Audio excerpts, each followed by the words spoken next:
Let's start with a few big questions. Why do we have a government, and when is it fair for it to use power over you? The clean way to judge is with two simple tests. First, what lines may no one, citizen or government, cross in how they treat people? Second, when does a claim to own something really hold up, given how it was first taken and later traded? Those answers show which powers respect people and rightful ownership, and which push too far. Today, you'll get a plain map of the basics. Rights as firm boundaries on power, how order can grow from ordinary choices without top-down design, and when ownership counts as justified based on its history rather than a snapshot. You'll also see why grand plans to rearrange outcomes run into limits, and what a light, shared framework can do to protect freedom while letting different ways of life coexist. Now let's start at the origin, how protection could emerge even without a state. If no government existed, how would people handle threats, settle disputes, and keep punishment fair? The most natural move is to hire protection. In a lawless setting, groups that sell defense and judging services appear because customers want safety and predictable rules. As they compete, a few outcomes are likely. One group proves most reliable and attracts switchers, or rivals settle into clear territories, or they adopt shared courts to avoid costly fights. In each case, most people in an area end up under one coordinated system of enforcement and judging, which looks and acts like a single provider. When one provider becomes strongest, its role has a clear shape. It doesn't claim special moral privileges. In principle, everyone still has a general right to defend against wrongdoing. But only the strongest organization can actually set procedures its clients must follow and stop sloppy or unfair retaliation. In practice, it decides which prohibitions are enforced for its clients and which private punishments are blocked. That is a practical monopoly created by superior strength and coordination, not by a new right. At this stage, you have an ultra-minimal state, a monopoly on force beyond immediate self-defense that sells protection only to its own customers. Banning risky private enforcement helps those customers, but harms people who didn't buy a policy because some of their previous options are now off the table. Fairness then requires compensation for that disadvantage. The simplest way to do that is to extend protective coverage to the prohibited parties, at least when they're dealing with clients who are paying, often at a reduced price, using the compensation owed as a credit toward that coverage. This is how the beneficiaries pay what they owe to those they've newly restricted. Once coverage broadens in this way, the ultra-minimal state shifts into a minimal state, often called a night watchman state, limited to protecting rights and enforcing agreements. It's a state that protects everyone in its territory while limiting itself to safeguarding rights. No blueprint or special moral status is needed. Ordinary incentives and basic fairness are enough. With protection now general and force limited to rights defense, the pressing issue is what lines power may never cross. That's the work of side constraints, which we'll cover in the next section. What limits bind our minimal state? Power needs boundaries, and here the key idea is side constraints. Lines you may not cross even when breaking them might seem to help more people. Those lines are marked by rights. They're not goals to be traded against other goals. They're limits on what may be done in pursuit of any goal. Seen this way, using someone without consent stays off limits even if the numbers look favorable. You do not punish an innocent person to calm a crowd. You do not force one person into a project because others would gain. The reason is straightforward. Each life is separate. People are not ingredients in a single social calculation, so you may not treat one as a tool for others' ends. Side constraints are not a call to maximize rights as if they were a goal in themselves. They tell you to respect certain boundaries while you pursue whatever goals you choose. That difference matters in everyday policy choices. A scheme can promise big benefits and still be barred if getting those benefits requires crossing the line against using people as means. It also matters for smaller temptations, like taking a shortcut that violates a promise or ignores due process because it would save time or money. Try this thought experiment. Imagine a machine that can give you any stream of experiences, perfectly realistic from the inside. Most people would not choose to live in such a machine. We care about doing things, not only feeling as if we did them. We care about who we become, not only appearances. This shows that outcome totals are not everything, and helps explain why boundaries on how we treat people cannot be dissolved into calculations about net pleasure. With those limits in place, the next task is to apply the same clarity to ownership. When does a claim to what you have really hold up? The answer turns on history, how things were first taken, how they were traded, and how to set right past violations. That's where we go next. Once basic rights are protected, we move on to questions of ownership. When are you entitled to what you have? Think of a timeline. First, how does something unowned become yours in the first place? That's acquisition. Second, how can it move from you to someone else? That's transfer. Third, if past wrongs broke the chain through theft, fraud, or coercion, how should we set it right now? That's rectification. A claim holds only if you can trace it back through fair acquisitions and voluntary transfers. If the chain breaks, the claim doesn't stand until it's repaired. This is a historical test, not a snapshot test.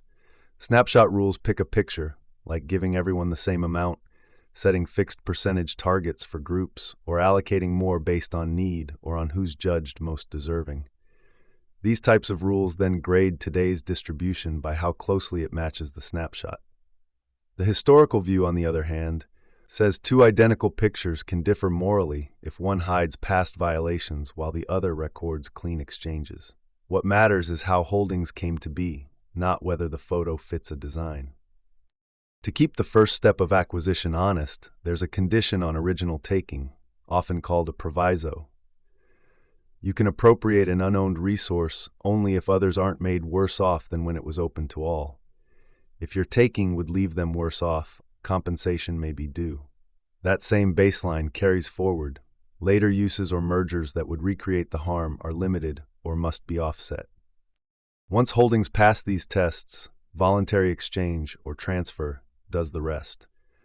Start from any approved distribution and let people spend as they choose. You'll see that patterns shift quickly because many small choices add up.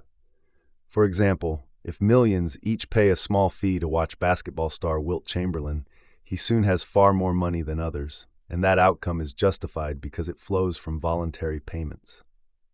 To freeze the original pattern, officials would have to keep blocking these choices or clawing back the proceeds again and again.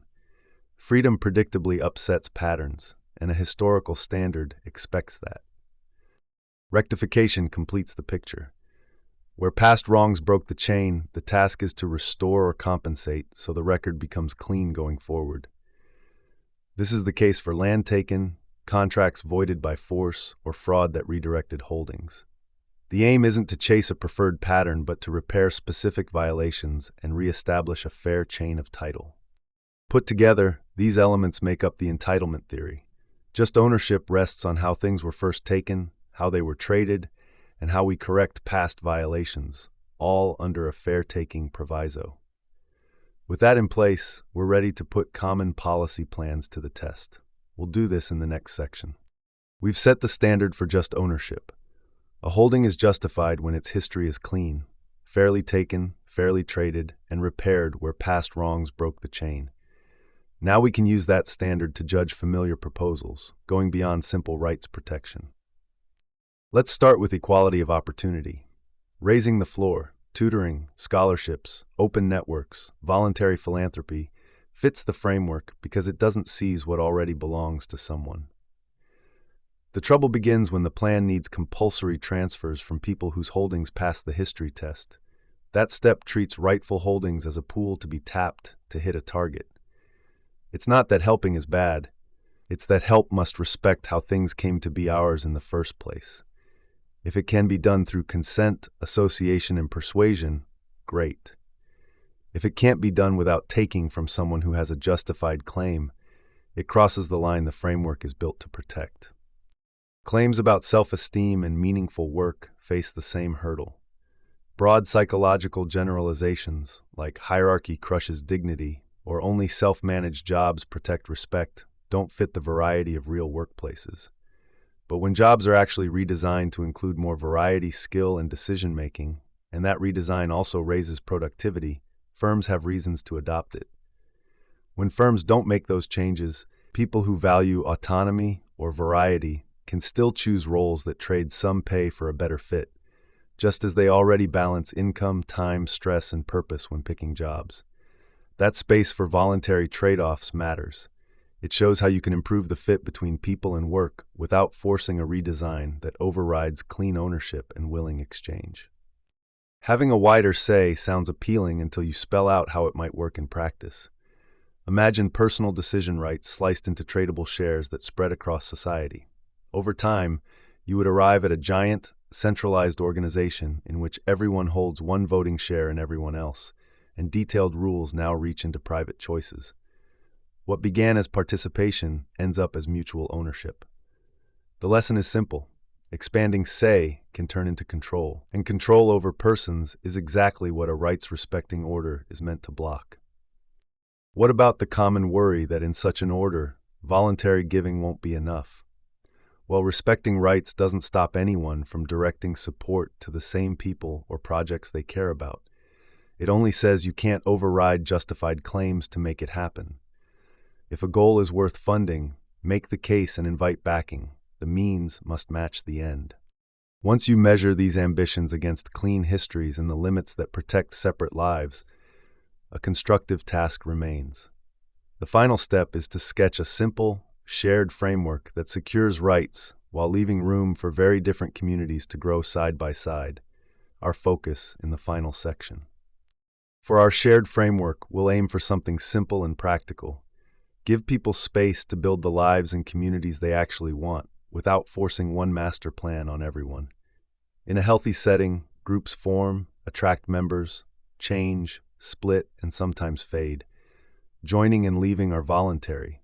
Patterns aren't fixed in advance. They arise from many everyday choices and keep shifting as people vote with their feet. Rather than one-shot planning, we'll use the method of trial, comparison, and revision.